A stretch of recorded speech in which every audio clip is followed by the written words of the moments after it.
Mis padres dijeron, el mejor regalo para la boda de tu hermana, es que desaparezcas de nuestra familia para siempre. No supliqué. Hice mis maletas, cogí las llaves y salí por la puerta, cerrándola como el punto final de una oración. Al día siguiente, vendí el apartamento y congelé la cuenta conjunta. Soy Lisa, y esta es la historia de cómo la crueldad de mi familia se convirtió en su propia ruina. Lo que pasó hace 4 años lo cambió todo. ¿Pero lo que pasó la semana pasada? Eso fue justicia. Cuando era niña, siempre supe que Madison era la hija dorada. Era 2 años menor, más guapa según todo el mundo, y de alguna manera, todo lo que tocaba se convertía en oro a los ojos de mis padres. Robert y Linda Morrison dejaron claro desde el primer día que Madison era su pequeña princesa, y yo simplemente estaba allí.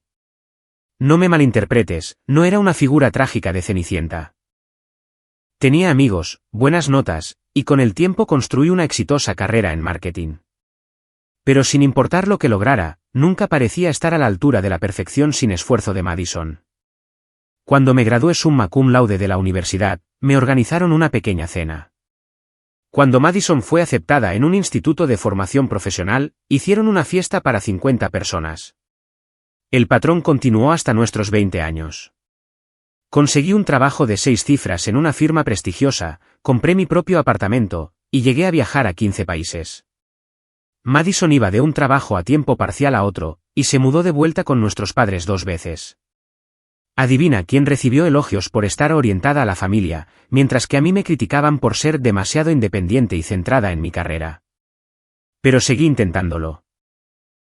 Seguí asistiendo a las cenas familiares, seguí enviando regalos bien pensados para cumpleaños y festividades, seguí esperando que algún día me vieran como merecedora de su amor y respeto. Fui una idiota. El punto de quiebre llegó hace 4 años, cuando Madison anunció su compromiso con Trevor, un tipo con el que llevaba saliendo 8 meses. Podrías pensar que había descubierto la cura para el cáncer, a juzgar por la reacción de mis padres. Inmediatamente, la planificación de la boda consumió por completo la existencia de nuestra familia.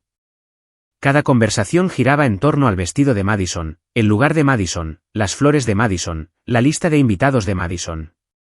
Me ofrecía ayudar con la planificación, me ofrecía pagar parte de la boda, ya que sabía que andaban ajustados de dinero. Madison apenas reconoció mis ofrecimientos, y mis padres actuaron como si estuviera siendo entrometida, pero reprimí el dolor y seguí tratando de ser un apoyo. 2 semanas antes de la boda, todo implosionó. Estaba en casa de mis padres, ayudando con algunas decoraciones de última hora, cuando Madison tuvo un colapso total. Al parecer, un primo lejano había confirmado su asistencia y traía un acompañante, lo que significaba que les faltaba una silla en la recepción. Lloraba dramáticamente sobre cómo su día perfecto se había arruinado. Quizás algunas personas simplemente no vengan, sugerí razonablemente. Pasa en todas las bodas. Madison se giró bruscamente y me fulminó con la mirada, llena de puro veneno. Todo esto es tu culpa. Si no estuvieras ocupando espacio, tendríamos sitio suficiente para toda la gente importante. La miré, confundida. ¿De qué estás hablando? Soy tu hermana. Apenas, escupió. Ya ni siquiera te siento como parte de la familia. Eres solo esta presencia incómoda que hace que todo el mundo se sienta mal. Las palabras me dolieron, pero intenté mantener la calma. Madison, estás estresada por la boda. Vamos a solucionar lo de los asientos. No, gritó. Estoy harta de fingir. Estoy harta de tenerte en los eventos familiares, donde solo estás merodeando con cara de desgraciada y haciendo que los demás se sientan mal por divertirse. Mis padres, Robert y Linda, habían estado observando este intercambio en silencio. Me volví hacia ellos, esperando que le dijeran a Madison que estaba siendo cruel, que se estaba pasando de la raya. En lugar de eso, mi padre se aclaró la garganta, incómodo. Lisa, cariño, quizás Madison tiene razón. La habitación quedó en un silencio sepulcral, a excepción de los sollozos de Madison.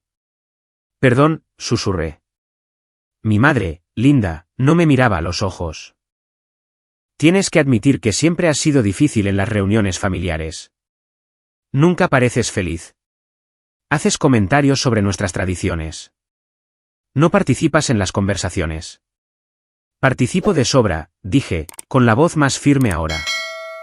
Solo porque no chille por cada pequeña cosa, no significa que sea difícil. ¿Ves?, me señaló Madison, triunfante. Incluso ahora estás a la defensiva y eres negativa. Robert se levantó y se acercó a mí. Por un momento, pensé que iba a consolarme, a decirle a Madison que estaba siendo ridícula. En lugar de eso, puso sus manos sobre mis hombros y me miró directamente a los ojos. Lisa, hemos estado hablando, y creemos que quizás sería mejor si no vinieras a la boda. El mundo se inclinó. ¿Qué? Solo escúchanos, dijo Linda rápidamente. Este es el día especial de Madison, y queremos que todo sea perfecto para ella. Con tu energía allí, nos preocupa que haya dramas. Mi energía, repetí, aturdida. ¿Qué dramas? ¿Cuándo he causado yo un drama? No tienes que causarlo, dijo Madison con aire de suficiencia. Simplemente traes esa nube de negatividad a donde quiera que vayas. La gente puede sentirlo. Miré a los tres, a estas personas que se suponía que debían amarme incondicionalmente, y vi la verdad escrita en sus rostros.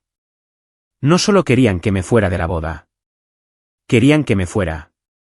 Punto. Está bien, dije en voz baja. Si así es como os sentís, no iré a la boda. Bien, dijo Madison con evidente alivio. Pero Robert no había terminado. Intercambió una mirada con Linda, y vi pasar entre ellos algún tipo de comunicación silenciosa. Luego respiró hondo. En realidad, Lisa, hemos estado pensando en esto desde hace un tiempo.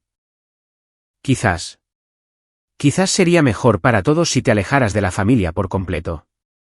¿Qué significa eso?, pregunté, aunque estaba bastante segura de que lo sabía. Linda finalmente me miró, con los ojos fríos como el invierno. Significa que el mejor regalo que podrías darle a tu hermana por su boda, es que simplemente desaparezcas de nuestras vidas para siempre. El silencio se extendió entre nosotros como un abismo. Madison me observaba con expectación, esperando que me derrumbara y les suplicara que no me echaran. Mis padres parecían incómodos pero decididos, como padres que sacrifican a una mascota enferma por su propio bien. Pero no me derrumbé. Algo dentro de mí simplemente se desconectó. De acuerdo, dije con calma. Todos parecieron sorprendidos. El rostro de Madison decayó ligeramente, como si le hubieran privado de un espectáculo que estaba esperando. De acuerdo, repitió Robert. De acuerdo, dije. Si eso es lo que queréis, eso es lo que tendréis. Caminé hacia el armario de los abrigos y cogí mi chaqueta. Necesito coger algo de arriba. Subí a mi antiguo dormitorio, donde guardaba algunos objetos personales en el armario, y cogí una pequeña caja de madera que contenía unas joyas que mi abuela me había dejado. Mi verdadera abuela, la madre de Linda, la que de verdad me había querido. Luego bajé de nuevo, a donde mi familia seguía de pie en el salón, ahora con aire inseguro. Necesitaré unos días para organizar algunas cosas, dije con el mismo tono tranquilo. Pero tendréis vuestro deseo. Lisa, empezó Linda, pero levanté una mano. No, lo habéis dejado muy claro. Madison quiere que me vaya, y vosotros dos estáis de acuerdo, así que me iré. Pero para que todos tengamos claro lo que está pasando aquí, estáis eligiendo perder a una hija que no ha hecho más que intentar quereros, porque vuestra otra hija tiene rabietas cuando no consigue lo que quiere. Madison abrió la boca para protestar, pero yo seguí hablando. No voy a discutir con vosotros ni a intentar haceros cambiar de opinión. Me habéis demostrado exactamente cuánto significo para esta familia, y os creo. Así que, considerad esto un adiós. Caminé hacia la puerta principal y me giré una última vez. Ah, y Madison, felicidades por tu boda. Espero que sea todo lo que soñaste. Luego, salí, cerrando la puerta detrás de mí como el punto final de una frase que nunca quise terminar de escribir. Al día siguiente, empecé a hacer llamadas. Primero, llamé al agente inmobiliario que me había ayudado a comprar mi apartamento hacía 3 años. El mercado estaba en auge y mi piso estaba en una zona cotizada. Pensó que podríamos ponerlo a la venta y venderlo en un mes. Luego llamé a mi banco. Verás, hay algo que mi familia no sabía de mí, en realidad, se me daba mucho mejor el dinero de lo que nunca se imaginaron. Mientras Madison había ido de trabajo en trabajo acumulando deudas de tarjetas de crédito, yo había estado construyendo una considerable cuenta de ahorros y una cartera de inversiones. Pero había una cuenta que iba a ser un problema, la cuenta conjunta que compartía con mi padre. La habíamos abierto años atrás, cuando yo estaba en la universidad, con fines de emergencia. Con los años, se había convertido en la cuenta que mis padres usaban para gastos familiares, vacaciones, regalos de Navidad, reparaciones del hogar. Yo había sido la principal contribuyente, depositando dinero regularmente porque quería ayudar a mi familia. Actualmente, había unos $47,000 en esa cuenta. Llamé al banco y expliqué que necesitaba retirar mis contribuciones de la cuenta conjunta de inmediato. Como yo era la contribuyente principal y podía documentar los depósitos, pude retirar $45,000 de mi propio dinero, dejando solo $2,000 que representaban sus contribuciones a lo largo de los años. El representante del banco me explicó que esto activaría una retención automática de los fondos restantes durante 72 horas, mientras verificaban la transacción. Perfecto. La boda de Madison era en 8 días, y necesitarían ese dinero para los pagos finales a los proveedores en los próximos días. Al tercer día después de nuestra confrontación, ya había puesto mi apartamento en el mercado y tenía 2 compradores interesados. También había empezado a solicitar trabajos en otras ciudades. Seattle parecía prometedor.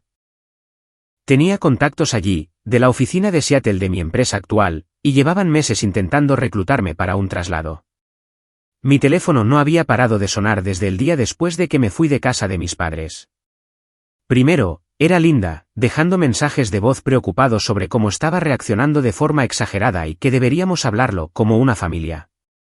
Luego, Robert, intentando adoptar un tono más firme, diciéndome que estaba siendo infantil y rencorosa. Después Madison, alternando entre disculpas que sonaban falsas y acusaciones de que estaba intentando arruinar su boda con dramas.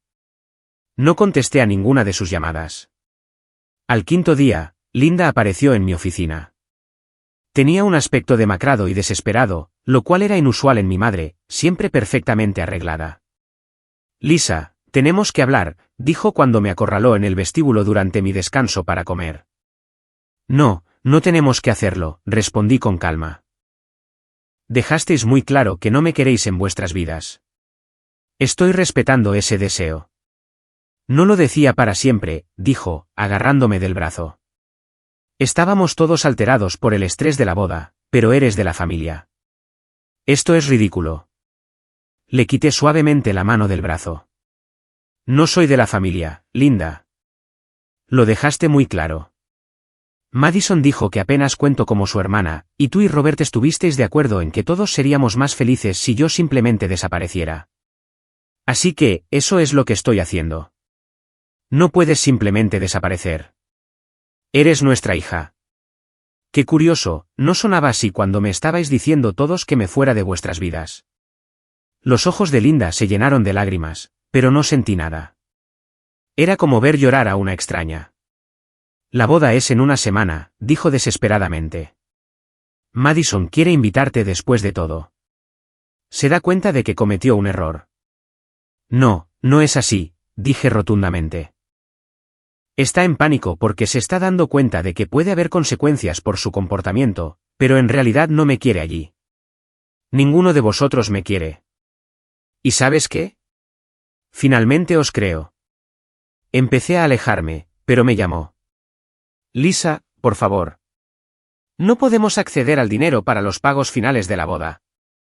Pedí préstamos, esperando que ese dinero estuviera disponible. Me volví hacia ella con una sonrisa agradable. Eso ya no es mi problema. ¿Queríais que desapareciera, recuerdas? Eso incluye mis contribuciones financieras a esta familia. El dinero que retiré era mío de todos modos. Pero la boda seguirá adelante sin mí, exactamente como todos queríais. Adiós, Linda. Esa tarde, acepté una oferta de trabajo en Seattle. Mi nuevo puesto venía con un aumento de sueldo del 20% y una bonificación por firmar que cubriría con creces mis gastos de mudanza. Mi último día en mi trabajo actual sería el día después de la boda de Madison. Las llamadas se volvieron cada vez más frenéticas a medida que se acercaba la boda. Robert dejó mensajes de voz furiosos, llamándome vengativa y cruel. Madison dejó mensajes sollozando, suplicándome que arreglara la situación de la cuenta bancaria.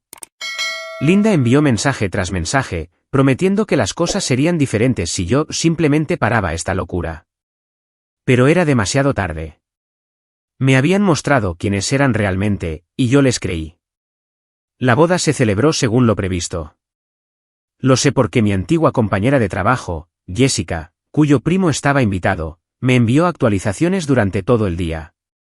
Al parecer, tuvieron que reducir drásticamente la recepción por problemas de presupuesto, y Madison se pasó la mayor parte del día llorando. No porque me echara de menos, sino porque su boda perfecta se había convertido en un evento modesto, con barra libre de pago y un pastel del supermercado, en lugar de la elaborada mesa de postres que había planeado. 6 semanas después, estaba en Seattle, instalada en un precioso apartamento con vistas al Sound. Mi piso se había vendido, y había usado parte de las ganancias como entrada para el apartamento de Seattle. Los $45,000 que había retirado de la cuenta conjunta estaban ahora en mis ahorros personales. Bloqueé todos los números de teléfono y cuentas de redes sociales de mi familia.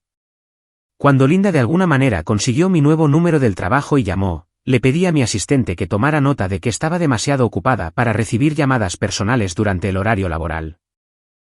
Cuando Robert apareció en mi edificio, el portero le impidió el paso, porque no estaba en mi lista de visitantes autorizados. Durante 6 meses, viví en un silencio dichoso. Hice nuevos amigos, salí con un chico maravilloso llamado Marcus y viajé a lugares que siempre había querido ver. Estaba más feliz de lo que nunca había estado en mi vida. Entonces, las verdaderas consecuencias empezaron a aparecer.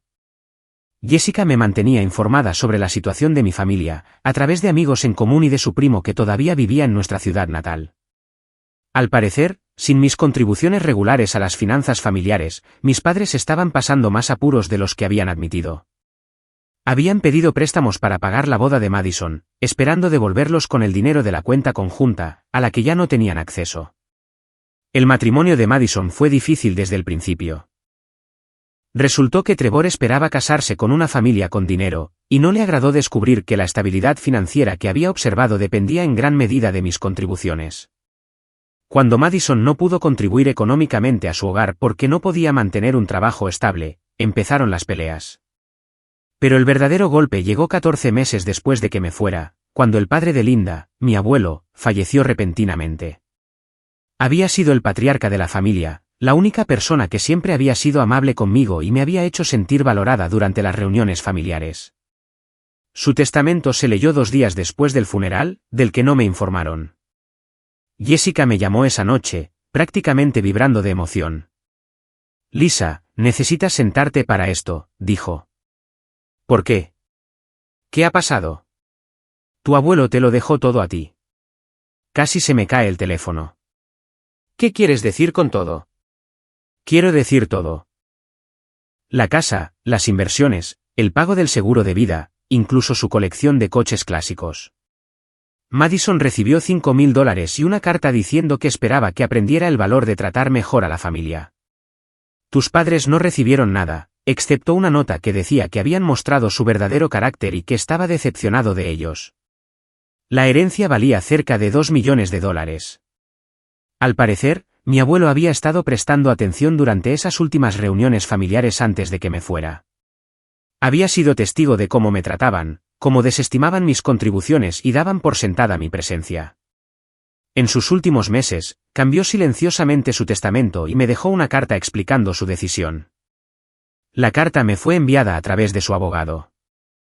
En ella, escribía sobre lo orgulloso que estaba de la mujer en la que me había convertido, cómo había observado cómo manejé el rechazo de mi familia con gracia y dignidad, y cómo quería asegurarse de que yo tuviera los recursos para construir la vida que eligiera para mí.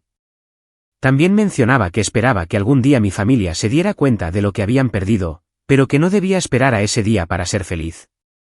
Leer esa carta fue la primera vez que lloré desde el día en que salí de casa de mis padres. Por supuesto, la reacción de mi familia fue predecible. Las llamadas empezaron de nuevo, desde números que no había bloqueado. Mensajes de texto de conocidos en común, intentando hacerme sentir culpable para que compartiera la herencia, porque la familia debe permanecer unida. Madison incluso tuvo la audacia de enviarme un mensaje a través de un amigo, diciendo que, obviamente, el abuelo no había estado pensando con claridad en sus últimos días, y que lo ético sería dividir el dinero a partes iguales. No respondí a ninguno de ellos. En su lugar, usé una parte de la herencia para dar la entrada de una hermosa casa en las colinas de las afueras de Seattle, e invertí el resto sabiamente. También doné $50,000 a una organización benéfica que apoya a hijos adultos distanciados, porque había aprendido que no estaba sola en mi experiencia. Durante los 2 años siguientes, viví mi vida en paz. Me ascendieron 2 veces, Marcus y yo nos comprometimos, y construí una familia elegida con personas que realmente me valoraban. Mi antigua familia parecía haber aceptado que nunca volvería con ellos. Durante este tiempo, Jessica continuó siendo mi fuente no oficial de información sobre la deteriorada situación de mi familia. Ella no buscó este papel, pero dado que vivía en el mismo pueblo pequeño y sus círculos sociales ocasionalmente se superponían con los de ellos, inevitablemente oía cosas. Y, sinceramente, creo que encontraba toda la situación fascinante desde una perspectiva psicológica. Despidieron a tu hermana de otro trabajo, me dijo Jessica durante una de nuestras llamadas mensuales de puesta al día. Al parecer, la pillaron usando el tiempo de la empresa para planear algún tipo de negocio secundario de venta de aceites esenciales. No me sorprendió. Madison siempre había sido del tipo que busca esquemas para enriquecerse rápidamente, en lugar de esforzarse de verdad. ¿Cómo lo está llevando Trevor? No muy bien. Mi primo los vio teniendo una pelea a gritos en el aparcamiento del supermercado la semana pasada. Algo sobre dinero y responsabilidad. Jessica hizo una pausa. Lisa, tengo que preguntarte, ¿alguna vez te sientes mal por cómo les han ido las cosas? Era una pregunta que me había hecho a mí misma muchas veces en los últimos 2 años. ¿Me sentía culpable de que mi ausencia hubiera contribuido a sus dificultades financieras? ¿Me arrepentía de no haber estado allí para ayudar a Madison con sus evidentes problemas personales? La respuesta era siempre la misma. No. Ellos tomaron su decisión, le dije a Jessica. Decidieron que serían más felices sin mí, y están recibiendo exactamente lo que pidieron. El hecho de que no sean tan felices como esperaban no es mi responsabilidad. Pero las actualizaciones de Jessica pintaban un cuadro de una familia en constante declive. Robert se había visto obligado a jubilarse anticipadamente cuando su empresa redujo plantilla, y su pensión no era tan sustancial como esperaba. Linda había vuelto a trabajar a tiempo parcial en unos grandes almacenes, algo que claramente encontraba humillante, dado el orgullo que siempre había tenido en ser una dama ociosa. El matrimonio de Madison se estaba desmoronando, y sin mi red de seguridad financiera, a mis padres les costaba ayudarla como siempre lo habían hecho. La casa, el hogar familiar donde había crecido, empezaba a mostrar signos de falta de mantenimiento. Jessica mencionó haber visto pintura desconchada y un césped descuidado cada vez que pasaba por allí, pequeñas cosas que sumaban una imagen de gente que apenas se mantenía a flote. Mientras tanto, mi vida en Seattle florecía de maneras que nunca había imaginado. El ascenso que recibí 6 meses después de la herencia vino con un puesto de liderazgo que me desafiaba de la mejor manera posible. Gestionaba un equipo de 12 personas y supervisaba campañas de marketing para importantes empresas tecnológicas. Mis colegas respetaban mi experiencia y valoraban mi opinión, algo que nunca había experimentado plenamente antes. Marcus y yo habíamos comprado una cabaña en las montañas, donde pasábamos los fines de semana haciendo senderismo y planeando nuestro futuro juntos. Él era todo lo que mi familia nunca había sido, solidario, alentador, genuinamente interesado en mis pensamientos y sentimientos. Cuando le conté sobre mi infancia, sobre cómo siempre me había sentido como si estuviera compitiendo por migajas de atención y afecto, se horrorizó.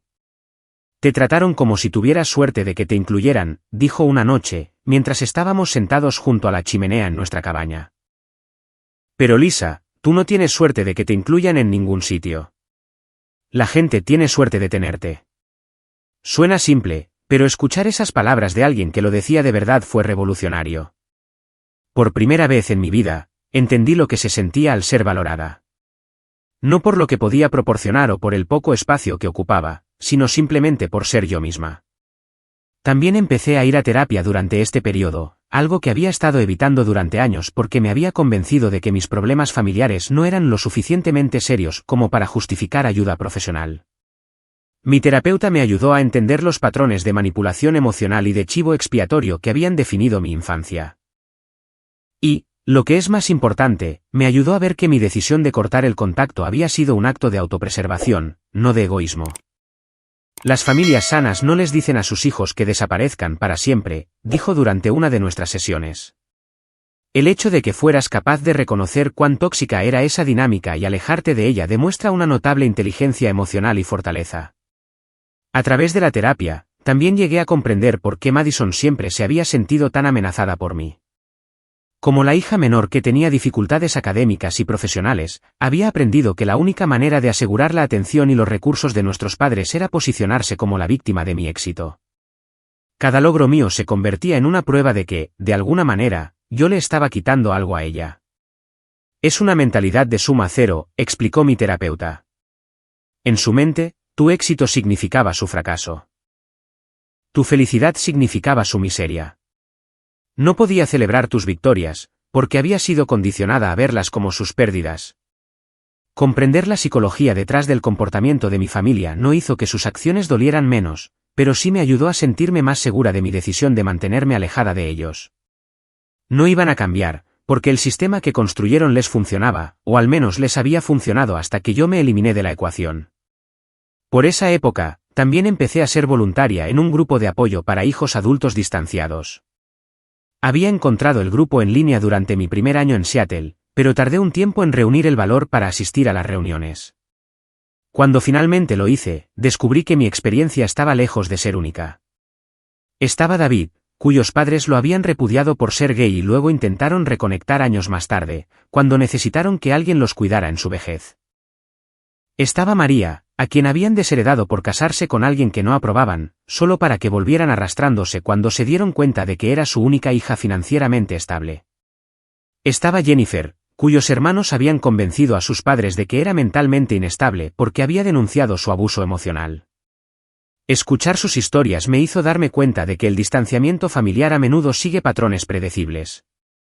El hijo chivo expiatorio es apartado, y luego se le culpa de los problemas que crea su ausencia. La familia tiene dificultades sin sus contribuciones, ya sean emocionales, financieras o de otro tipo.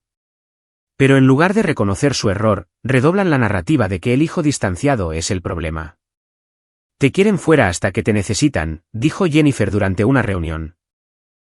Entonces, de repente, eres egoísta por mantenerte alejado. Empecé a compartir mi propia historia en estas reuniones, y la validación del grupo fue increíblemente sanadora. Eran personas que entendían lo que se sentía al que te dijeran que tú eras el problema, al que tus quejas legítimas fueran desestimadas como reacciones exageradas o guardar rencor. Entendían la culpa y la confusión que conlleva cortar lazos con la familia. Y me ayudaron a ver que elegir tu propio bienestar por encima de relaciones tóxicas no es egoísta, es necesario. A medida que avanzaba mi segundo año en Seattle, empecé a sentir algo que nunca antes había experimentado, una paz genuina. No estaba constantemente preparándome para las críticas o tratando de demostrar mi valía. No andaba con pies de plomo ni vigilaba mis palabras para evitar ofender a alguien. Simplemente estaba viviendo. Era increíble la cantidad de energía mental que había estado gastando en gestionar las emociones y expectativas de mi familia.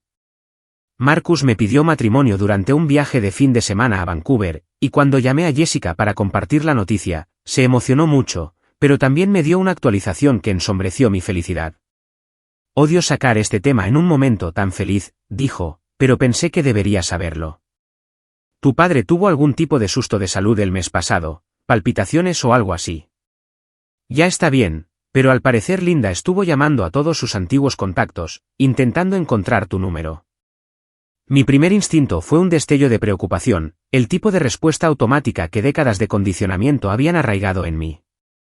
Luego vino la culpa, la voz en mi cabeza que susurraba, quizás debería contactar. Quizás la familia es más importante que mis sentimientos heridos. Quizás fui demasiado dura. Pero entonces recordé estar sentada en ese salón hace 3 años, escuchando a mi padre decirme que el mejor regalo que podía darle a mi hermana era desaparecer para siempre. Recordé el alivio en sus rostros cuando acepté. Recordé toda la evidencia de que habían sido más felices sin mí. ¿Lo encontró?, le pregunté a Jessica. No creo. Y sinceramente, Lisa, no creo que se esforzara mucho. Creo que fue más por el gesto, ya sabes, poder decirse a sí misma que había intentado contactar. Eso tenía sentido. A Linda siempre se le habían dado bien los gestos teatrales que la hacían sentirse mejor consigo misma, sin requerir realmente que cambiara su comportamiento o asumiera una responsabilidad real. Marcus y yo fijamos la fecha de nuestra boda para la primavera siguiente y empezamos a planificar una celebración que reflejara nuestros valores y prioridades. Queríamos algo íntimo pero significativo, rodeados de personas que realmente se preocuparan por nosotros. La lista de invitados era pequeña pero cuidadosamente seleccionada, amigos que se habían convertido en familia, colegas que se habían convertido en amigos, los maravillosos padres de Marcus que me habían acogido con los brazos abiertos. Me di cuenta de que nuestra boda tendría todo lo que la de Madison no tuvo: alegría genuina, estabilidad financiera e invitados que estaban allí porque querían celebrar con nosotros, no porque se sintieran obligados. No habría dramas, ni pánicos de última hora por el dinero, ni familiares haciendo comentarios pasivo-agresivos o compitiendo por atención. Durante este tiempo, también tomé algunas decisiones financieras que resultarían significativas más tarde. La herencia de mi abuelo había sido sabiamente invertida, y los rendimientos fueron lo suficientemente sustanciales como para poder comprar varias propiedades de alquiler en barrios emergentes. También creé un pequeño fondo de becas para estudiantes universitarios de primera generación que se habían distanciado de sus familias, chicos que intentaban construir una vida mejor sin la red de seguridad del apoyo familiar. El fondo de becas fue particularmente significativo para mí, porque recordaba lo aislante que había sido en la universidad escuchar a mis compañeros hablar del apoyo y la implicación de sus familias, sabiendo que la mía veía mi educación como algo que me estaba alejando de ellos, en lugar de algo de lo que estar orgullosos. Le puse al fondo el nombre de mi abuelo, y la primera beneficiaria fue una joven llamada Ashley, cuyos padres la habían repudiado por negarse a dejar los estudios para cuidar de sus hermanos menores. Al leer su ensayo sobre la determinación y la autosuficiencia, vi ecos de mi propio viaje. Cuando mi tercer año en Seattle estaba terminando, sentí que había construido algo genuinamente hermoso. Mi carrera estaba prosperando, mi relación con Marcus era fuerte y sana, y había creado una familia elegida de personas que veían y apreciaban mi yo auténtico. También había desarrollado aficiones e intereses para los que nunca había tenido tiempo cuando estaba constantemente gestionando dramas familiares.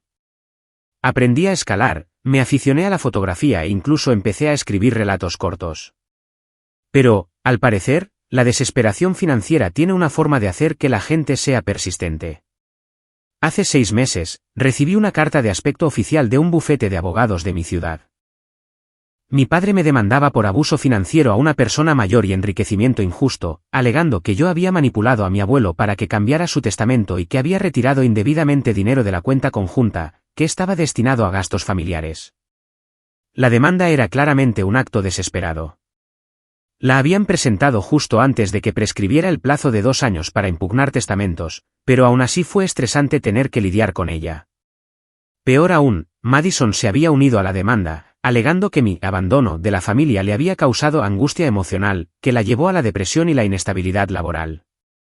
Sí, ella y Trevor se habían divorciado, y ella intentaba afirmar que, de alguna manera, era culpa mía, porque mi ausencia había creado inestabilidad familiar. Los documentos legales estaban llenos de mentiras y manipulaciones. Me pintaban como una hija vengativa que había cortado cruelmente el contacto con su amorosa familia por desacuerdos menores. Afirmaban que había tomado indebidamente dinero destinado a emergencias familiares y lo había usado para mí. Incluso sugerían que, de alguna manera, había coaccionado a mi abuelo para que cambiara su testamento mientras él lloraba mi ausencia. Al leer esos papeles, sentí ese mismo clic frío que había ocurrido 3 años atrás, cuando me dijeron que desapareciera para siempre. Era el momento de la opción nuclear. Verás, guardé registros de todo.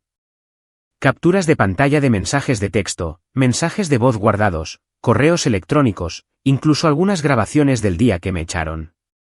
Gracias a Dios por los smartphones con notas de voz. También había mantenido registros financieros meticulosos, que mostraban exactamente cuánto había contribuido a los gastos familiares a lo largo de los años y cómo se había utilizado la cuenta conjunta.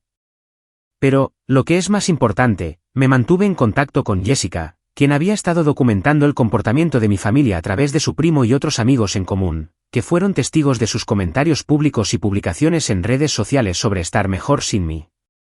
Contraté a la mejor abogada de derecho de familia de Seattle, una mujer llamada Patricia Chen, que se especializaba en casos de abuso y manipulación familiar. Cuando le mostré todas mis pruebas, sus ojos se iluminaron como la mañana de Navidad. Se metieron con la persona equivocada, dijo con una sonrisa depredadora. No solo vamos a defendernos de esta demanda, vamos a destruirlos. La estrategia de Patricia fue brillante. En lugar de solo defendernos de sus reclamaciones, presentamos una contrademanda por difamación, acoso e imposición intencionada de angustia emocional. También solicitamos al tribunal que hiciera públicas todas las comunicaciones relacionadas con el incidente original, incluidas las grabaciones que tenía de ellos diciéndome que desapareciera para siempre. La evidencia fue devastadora. Grabaciones de audio de Madison insultándome y diciendo que yo no era el realmente de la familia. Robert y Linda coincidiendo en que todos serían más felices si yo simplemente desapareciera. Mensajes de texto de Linda admitiendo que me habían dado por sentada económicamente. Capturas de pantalla de las publicaciones de Madison en redes sociales, celebrando mi ausencia en su boda. Pero la prueba más dañina fue algo que había olvidado que tenía, hasta que Patricia me pidió que lo revisara todo con lupa. Unos meses después de mudarme a Seattle, Madison se había emborrachado y me había enviado un correo electrónico largo y divagante, detallándolo mucho mejor que era la dinámica familiar sin mí. Como siempre se había sentido como si estuviera compitiendo conmigo por la atención de sus padres, y lo contenta que estaba de que, finalmente hubiera captado la indirecta y los hubiera dejado en paz. Terminaba el correo diciendo que esperaba que me mantuviera alejada, porque volver simplemente arruinaría la paz que finalmente habían encontrado. Ese correo electrónico por sí solo fue suficiente para destruir toda su narrativa sobre ser una familia amorosa, devastada por mi cruel abandono. El caso fue a mediación primero, como requiere el tribunal. Cuando eso fracasó porque mi familia se negó a cualquier acuerdo razonable, procedimos a una audiencia. Patricia me había advertido que mi familia podría intentar montar una escena, así que estaba preparada. Para lo que no estaba preparada era para lo completamente destrozados que se veían. Robert había envejecido lo que parecían 10 años. Su pelo ahora era gris y había perdido peso de forma poco saludable. Linda parecía desesperada y con los ojos hundidos, agarrando una caja de pañuelos y lanzándome miradas suplicantes a través de la sala. ¿Y Madison? Madison se veía exactamente como la mocosa malcriada que siempre había sido, pero ahora con un toque de pánico porque su cómoda vida se estaba desmoronando. Su abogado claramente trabajaba con un presupuesto ajustado y no se había preparado adecuadamente. Intentó pintarlos como las víctimas del plan de venganza de una hija vengativa, pero cada argumento que presentaba era inmediatamente rebatido con grabaciones de audio, capturas de pantalla o pruebas documentadas de su comportamiento real. Cuando el juez escuchó la grabación de ellos diciéndome que desapareciera para siempre durante la audiencia, vi cómo los rostros de mi familia se desmoronaban. No había forma de interpretar esas palabras como amorosas o de apoyo. No había forma de afirmar que habían sido sacadas de contexto. El golpe de gracia llegó cuando Patricia presentó el testimonio de Jessica y las pruebas documentadas que había recopilado. Jessica tenía capturas de pantalla de amigos en común, que mostraban publicaciones en redes sociales donde Madison había celebrado mi ausencia, y testimonios de varias personas que habían oído a mis padres decir que estaban aliviados de que yo estuviera fuera de sus vidas. El juez estaba claramente frustrado con sus reclamaciones. Desestimó su demanda y falló a favor de mi contrademanda, concediéndome una indemnización por difamación y angustia emocional. La cantidad fue lo suficientemente sustancial como para aniquilar lo que quedaba de sus ahorros. Pero no había terminado. En sus comentarios finales, el juez dijo algo que se quedará conmigo para siempre: las pruebas demuestran claramente que los demandantes le dijeron explícitamente a su hija que se apartara permanentemente de sus vidas, y luego emprendieron acciones legales cuando ella cumplió con esa petición. Este tribunal considera que sus reclamaciones carecen de fundamento, y que su comportamiento hacia la demandada es reprobable. Al salir del juzgado, mi familia intentó acercarse a mí una última vez. Robert se adelantó con lágrimas en los ojos. Lisa, por favor, dijo. Somos familia. Cometimos errores, pero seguimos siendo familia. Lo miré durante un largo momento.